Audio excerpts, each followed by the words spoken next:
Nobody wants to die on the way, caught between ghosts of whiteness and the real water. None of us wanted to leave our bones on the way to salvation, 3 planets to the left, a century of light years ago. Our spices are separate and particular, but our skins sing in complementary keys. At 7:45, meantime, we were telling the same stories over and over and over. Broken down gods survive in the crevasses and mud pots of every beleaguered city, where it is obvious there are too many bodies to cart to the ovens or gallows, and our uses have become more important than our silence. After the fall, too many empty cases of blood to bury or burn. There will be nobody left to listen, and our labor has become more important than our silence. Our labor has become more important than our silence.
It's one thing for me to be racist, but it's quite another thing for the structure of our society to be racist. I think that what we've done is buried.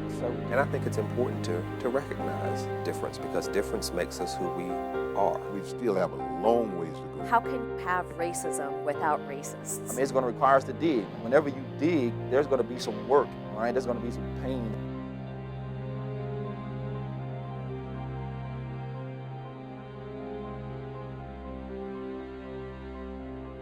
Most societies that have dealt with the kind of legacy of human rights violations that we have dealt with here in Alabama recognize that there's got to be a process following that of truth and reconciliation. It's what happened in South Africa. I think that was really important. It's what happened in Rwanda following the genocide in ways that I think has been really important. European societies have engaged in that kind of process. And I think in the absence of that kind of process in places like Alabama, those scars haven't healed like they need to. We still don't totally understand what we're talking about when we sometimes talk about things and we talk past each other. And that's a problem for us today. And that symbolic challenge and statement and conversation around race, I think, is really important. There's a dominant frame around diversity, which really is about mixing it up. And we need more equity, which is more about fixing it up. So diversity and equity are two different things. Diversity is more about variety. Equity is more about fairness. So what we want to get to is diversity and equity. In fact, I think equity is probably even a more important, and diversity can be a tool to get there. But we can't just think that just by mixing it up, we've somehow fixed it up. There's not a single substantive issue that will get us to where we need to go. I think we have to think about all issues from the perspective of what's the structure that creates the issue, and are there things we need to do structurally to deal with it? What's the kind of the symbolism? What's the imagery? What's the kind of the narrative behind the issue that we have to take on and discuss? And then how are we representing ourselves as we deal with that? Are we dealing with it collectively, or even is the effort around reconciliation and resolution divisive racially, which is the way it tends to be? Middle-class African Americans have been able to take advantage of the civil rights movement and affirmative action policies and made great strides. So race now has become complicated because it's not just blacks and whites. It's poor blacks primarily and everybody else. Or maybe poor blacks and poor whites, or the people that are pitted most often against each other, struggling for the jobs at the lower end. We're still very intentionally segregated, I think, particularly with lower middle class, because if we would ever begin to see that my experiences are your experience and yours are mine, then the upper echelon would be in trouble. Blacks, certainly low-income blacks, and oftentimes even poor whites, but certainly Latinos, oftentimes live in an opportunity structure that retards their life chances, that retards the development of the brain, that retards their health. And when we think about it in that way, that knowing where you live, I can tell how long you'll live, I can tell if you're likely to graduate from high school, I can tell if you're likely to be shot. That doesn't seem fair. None of that says I know anything about you personally. All I'm saying is I can look at the structure that you live in and start telling you about your life. There are remnants of systems that have left us unequal. There are social determinants that place people in unequal positions, so that if I don't have access to quality food, if I don't have access to transportation, if I don't have access to a job, if I don't have access to an education, I'm not going to be as healthy. So it's not just the healthcare delivery system, it's the society in which we live that plays out in terms of these health inequities. So our institutions need to care about it. There's a real need for us in the institutions to be engaging the community residents. We are doing ourselves a disservice in addition to doing them a disservice when we think that we know the answers and that we can sit behind closed doors in a boardroom and develop a strategic plan for how to improve the health or improve the economy or improve the education in our local communities. That it's those parents, it's those children, it's those young adults, those youth who know what they need, and that we absolutely must. It's imperative that we are engaging with our community partners, our stakeholders, in a really meaningful way. And when I say engaging, I don't mean having one hearing or a meeting where you invite folks to come and you set the agenda. I mean building partnerships where the agenda is set collaboratively, where the leadership and the power is shared. And this is hard work for people in institutions. I myself am in an institution. This is hard work. I think that we need to get to a place where we are sharing that power and that we are relinquishing some of our institutional power and really sharing the responsibility for this and the power to make change. There's a lot of turning away on both sides. And I think until we're able to look at one another, we're never going to get there. What Levinas says is a lot of our problems happen because we treat people as things. We want to know in very concrete terms what somebody else is. Not who they are, but what they are. Are you a bank teller? Okay, that tells me everything I need to know about you, and then I don't have to think about the rest of your life, and then I can treat you like a bank teller. Or if you get my order wrong at the fast food restaurant, I can yell at you through the drive-through window because you are just a part of the restaurant. You're an apparatus. But when we look, Levinas says, into the face of the other person, we really look into it and allow ourselves to say, you are a person.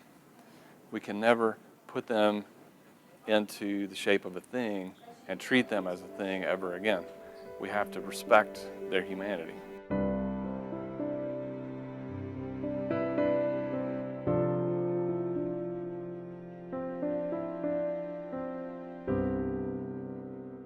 I feel connected with Dr. King. I have a dream. That's what I'm here. I want to be somebody for my family, for my children, and for their family too, for my community. I want to be a better person. I want to be in my job. I want to do better. If my voice is going to be heard anywhere, it is because I'm doing something for my community. I can join the American culture. I can integrate with them. But what is my identity? I'm Hispanic. And nothing's going to change that. You know, it's who I am. In many ways, we should change black into black, Asian, Hispanic versus white.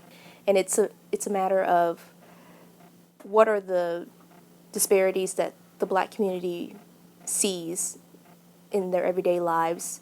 I think that the Asian population, the Hispanic population, the South Asian population will see the same types of tensions, the same types of disparities as they're dealing with the majority culture in the city and trying to acculturate to their environment. They're going to suffer the same types of issues in education and in business, in just their interaction with people in the community.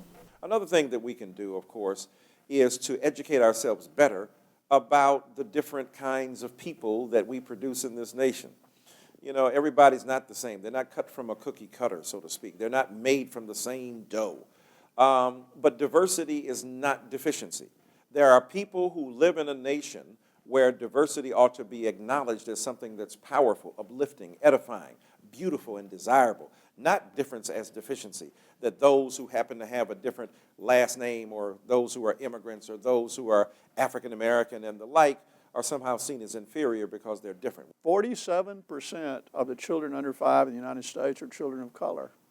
43% of the children under 20 are children of color. So you kind of get an idea where we're headed. Sometime around 2050 or thereabouts, at the current demographic trajectory, we are going to be a nation of color. If we can't make a nation of color work, there will be no modern America. We're rushing toward a place where there's no racial majority. I think that's good, but I also know for a lot of Americans, it's anxiety producing. So what does it mean where the Chinese economy will be on parity, if not larger, than the U.S. economy? What does it mean when you look at the top 10 economies in the world and 6 of them are in countries where white people are not in the majority? I think what it means is actually profoundly important.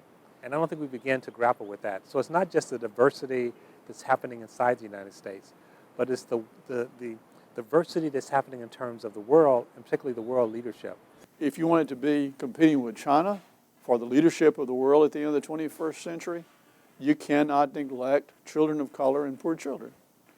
And if you decide that you had rather not live in a multicultural world, and if you're going to spend every waking moment contriving to either disfranchise, minimize, or marginalize African Americans and drive all the Hispanics back to where they came from, if that's the agenda of the 21st century, and that's what you spend all of your energy and all of your intellectual capacity and all of your political power to accomplish, what you're going to end with is something that looks like Bangladesh.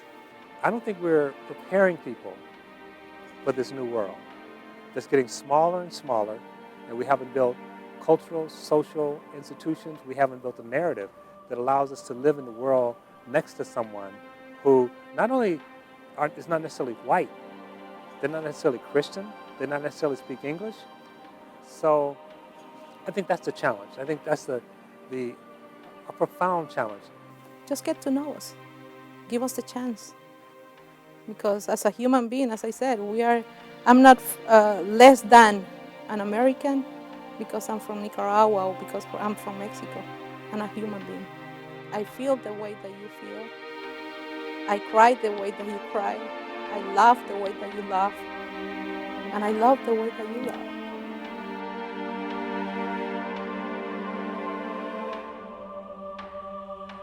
I just think if we all put it all in perspective, we all came here from someplace for the most part, and we got to figure out how to make it work. And it's not about a melting pot, because we don't all need to embrace the same things. We don't all need to look the same way, but we do need to figure out how to bring the talents and gifts that we each bring to the table and make those work to make the whole thing better.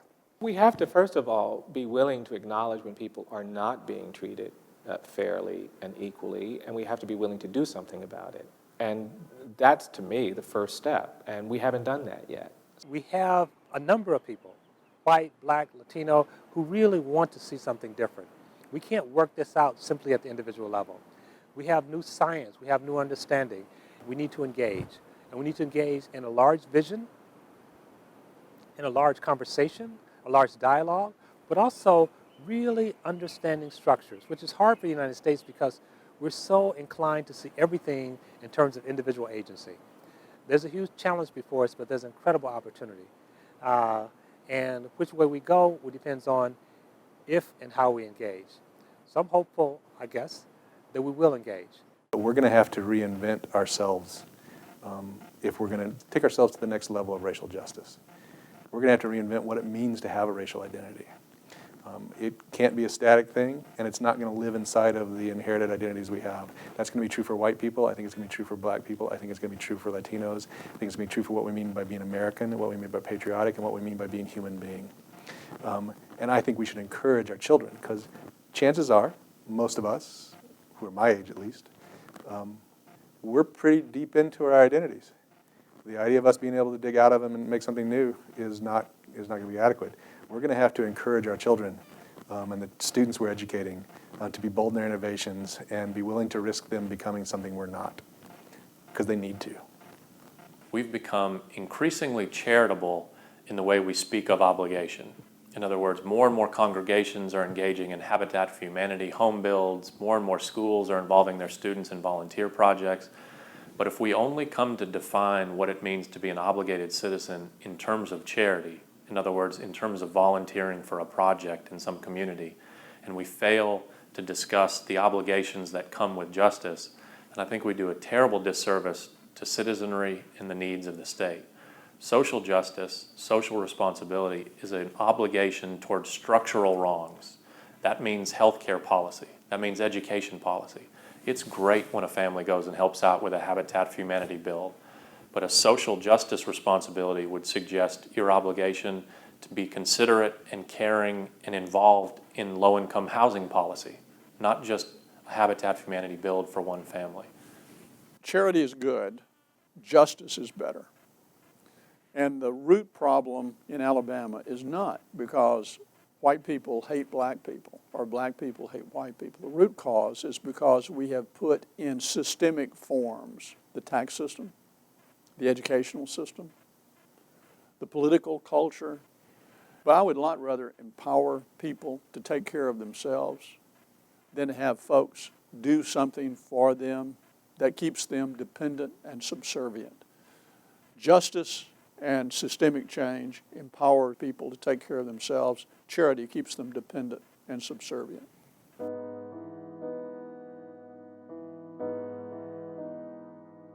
I'm going to stay on the battlefield. I'm going to stay on the battlefield. I'm going to stay on the battlefield till I die. I'm going to stay on the battlefield. I'm going to stay on the battlefield. I'm going to stay on the battlefield till I die. I had come into the city carrying life in my eyes amid rumors of death, calling out to everyone who would listen. It is time to move us all into another century, time for freedom and racial and sexual justice, time for women and children and men, time for hands unbound. I had come into the city wearing peaceful breasts, and the spaces between us smiled. I had come into the city carrying life in my eyes. I had come into the city carrying life in my eyes. And they follow us in their cars with their computers, and their tongues crawled with caterpillars, and they bumped us off the road, turned over our cars, and they bombed our buildings, killed our babies, and they shot our doctors, maintaining our bodies, and their courts changed into confessionals. But we kept on organizing, we kept on teaching, believing, loving, doing what was holy, moving to a higher ground, even though our hands were full of slaughtered teeth. But we held out our eyes, delirious with grace. But we held out our eyes, delirious with grace. I'm going to treat everybody right. I'm going to treat everybody right. I'm going to treat everybody right till I die. I'm going to treat everybody right. I'm going to treat everybody right. I'm going to treat everybody right till I die. Come. I say come, you sitting still in domestic bacteria. Come, I say come, you standing still in double-breasted mornings. Come, I say come and return to the fight, this fight for the earth, this fight for our children, this fight for our life. We need your hurricane voices. We need your sacred hands. I say come, sister, brother, to the battlefield. Come into the rainforest. Come into the hood.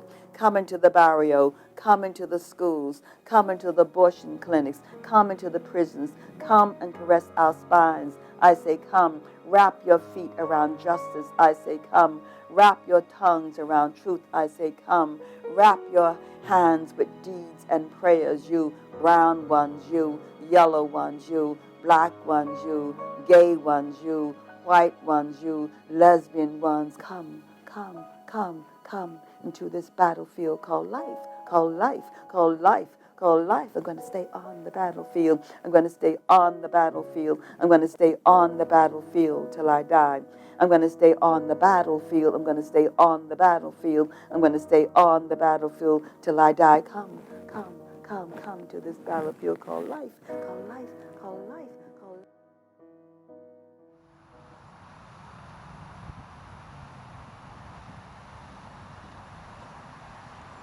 I think there are two schools of thought about how you deal with racial and ethnic divisions in a community, how you reach healing and trust. And conflict avoidance simply says the way that we overcome our divisions is we ignore them. We pretend that we don't have those differences. We all get together and find a common goal that we can accomplish. It's called the contact hypothesis. We all go out to the park and plant a tree together, and that'll solve our problems. Conflict engagement is a theory I subscribe to, which says, first of all, conflict is eternal, and group conflict will always occur. So trying to avoid it is a little bit like trying to avoid humidity in Mobile. You're not going to avoid it. It's always going to be there. The second is that conflict is good. Conflict is a source of creativity. So conflict engagement says that if conflict is always going to be a part of life between groups, that what we need to do is not pretend that it doesn't exist, but to say, yes, it does exist. And how can we use it in a creative way, and how can we learn that we can deal with these issues and live through it and survive, and it won't divide us. It won't create problems. Then we will have great confidence. Then we will have trust. You need courage to do this work because of the fear bred into all of you and into me that we don't want to be called racist, so we're not going to touch the subject. You may also be fearful about messing up, saying the wrong thing to the wrong person. Try to let that fear go too. Whites have a perfectionist streak that comes from years and years of domination in which we try to be on top of things and try to be right, and try to do things right, try to do the best job. Forget that. Do a human job. Don't try to be best or excellent in your race work. Try to be there, present, listening. Making things better takes courage. You know, my sort of political bent on it is to take from Negro spirituals, because I think that's the wealth of political information for dealing with race. And that is to say, don't be scared. You can't be scared. You can't be scared of stepping on someone's toes. You can't be scared that you're going to screw up. If you're in a position of power, you have to act like it, and act like you understand and not pretend that you don't. We've got to get better at having a conversation with other white folks, challenging them to be who they can be. Most of us have never been asked to confront the contradiction between our ideal self and our real self. The idea that we want to be anti-racist or non-racist, and yet we're rarely ever challenged with the truth of where we stand on that spectrum relative to what we aspire to.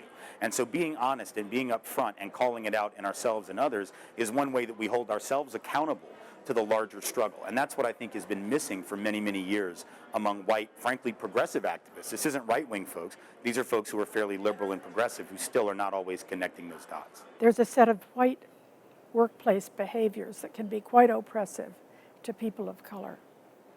They include, sadly, a lot of traits that I thought showed leadership, and now I don't think they do. But I see these traits in people who have been trained to be leaders in the more traditional and white ways. They involve always being the speaker, the organizer, the initiator, the judge, the jury, the gatekeeper, the opinion giver. And when all that fails, The clown. The clown is skilled in breaking up a meeting just when it gets serious, breaking up a train of thought just when it's threatening.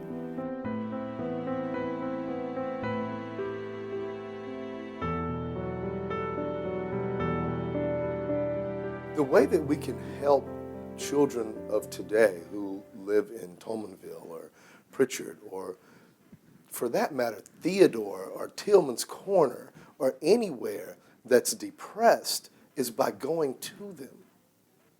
We, as individuals who have made the trek, who are continuing to fight, who understand that education is the grand equalizer, we have to go into those areas and we have to teach those children. We have to be examples for those children. We have to tell them how it is that we've attained what we've attained, how it is we developed the goals that we've developed, and how it is that at one point in time, we were just like them. Just because you know institutional racism exists, just because you've thought a little bit about how you were raised, doesn't change the habits of response that we've developed over many, many years. Just because I've read a good book and I think, oh yeah, that's really, that describes my life and who I am and I want to change, doesn't mean that all of a sudden I'm changed, right? Because those habits don't just exist in me. They exist in my habits of interacting with everybody else around me. And so I can change my mind today, but then I'm going to go back out in the world, and pretty soon the world changes me back to the way I was before. It requires a broader and collective engagement with trying to transform the way we talk to each other, the way we educate one another, and a recognition that the racial ideologies that are shaping the stratification of our schools, the racial stratification of our schools, isn't a matter of fixing a bunch of individual people. It's a matter of changing our identities as a community and finding new ways to talk and think about what sort of interests we share in common and how we can work in solidarity. Those workplace behaviors need to be balanced by a different set of talents that include the ability to sit back, relax, listen, relate, connect, cohere, and finally, settle down. What I would say to people in Mobile, to black parents in Mobile, just because you're not educated, it doesn't mean that your children have to go through a life of being undereducated. Push them to do more than you do. You won't lose them. You know, I think a lot of times for African Americans, there's a fear that when we become educated, we quote unquote forget where we come from. If you raise your child with love, that will happen.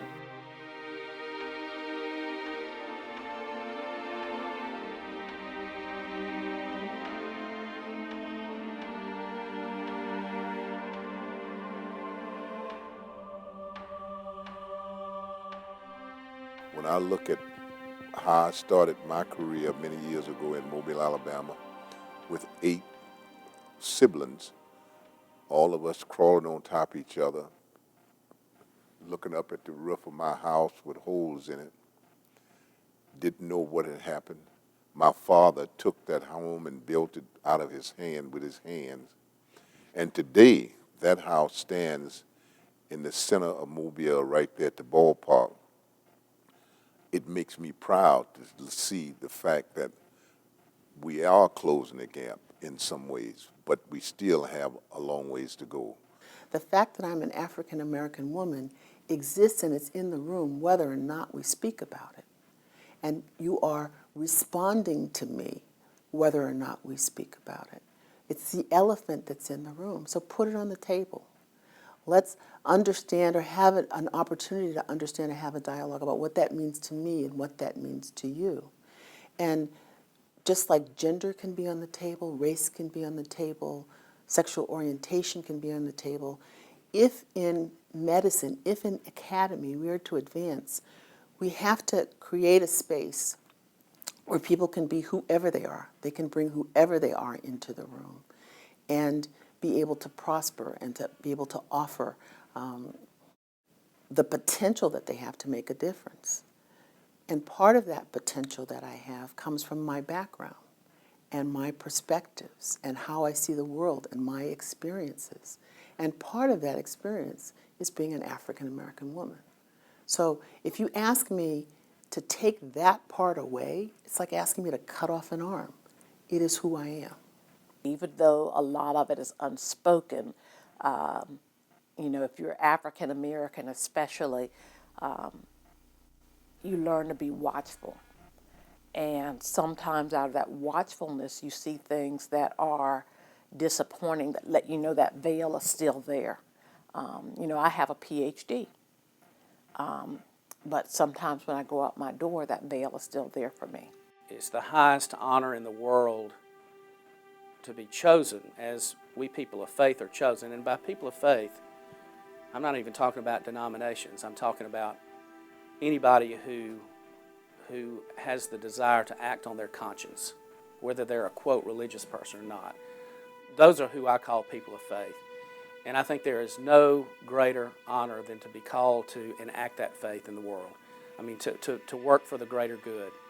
I think it brings joy. I think it brings health. I think it makes us who we are. I think it's, we talk about in this culture finding ourselves. I think that's finding ourselves, to live into our true vocation, which is to be people who challenge, call out that which is not right, and call out what's needed and what the good is. When we talk about your brothers and sisters keeper, the ability to empathize with the other. So the story about when Jesus meets the Pharisees and Sadducees, it's like, when I was hungry, when I was homeless, you didn't feed me. It's like, when did I meet you?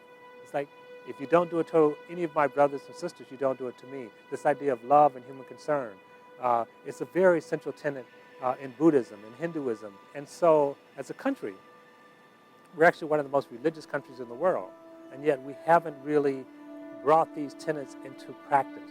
We may think about them and talk about them Sunday from 11 to 12, but then we go back to our segregated lives, our segregated structures, and deny humanity to homeless people, to black people, to Latinos, or to poor whites.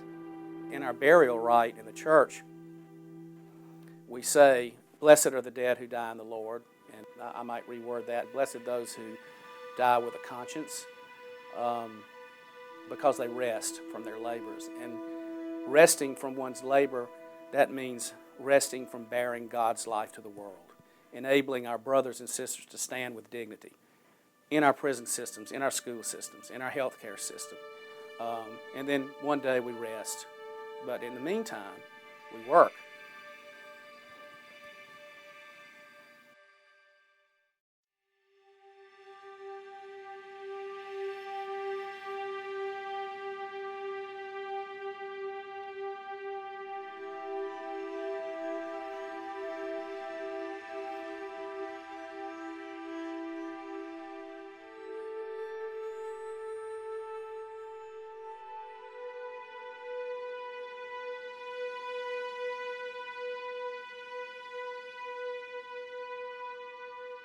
I say, come, wrap your feet around justice. I say, come, wrap your tongues around truth. I say, come, wrap your hands with deeds and prayers. You brown ones, you yellow ones, you black ones, you gay ones, you white ones, you lesbian ones. Come, come, come, come into this battlefield called life, called life, called life, called life. I'm going to stay on the battlefield. I'm going to stay on the battlefield. I'm going to stay on the battlefield till I die. I'm going to stay on the battlefield. I'm going to stay on the battlefield. I'm going to stay on the battlefield till I die. Come, come, come, come to this battlefield called life, called life, called life, called life, called life, life, life, life, life, life, life, life, life, life, life, life. And if we stay on this battlefield called life, we won't have to ask that question in a couple of years. What's the status of race in America? You know, we'll say race, race, race, race, race, race. You mean race? Oh, you mean race as it being, yeah, I'm black, I'm African American, and then they're whites, and then they're Europeans, and they're Asians, and yeah, isn't that great? And, you know, we're looking at the world with different eyes, you know. We're looking and seeing our children who are all out there the same, our children looking at the world, turning it into something new, because they're on the battlefield called life. Something we've all got to stay on, a battlefield called life, life, life, life, life, life, life, life, life.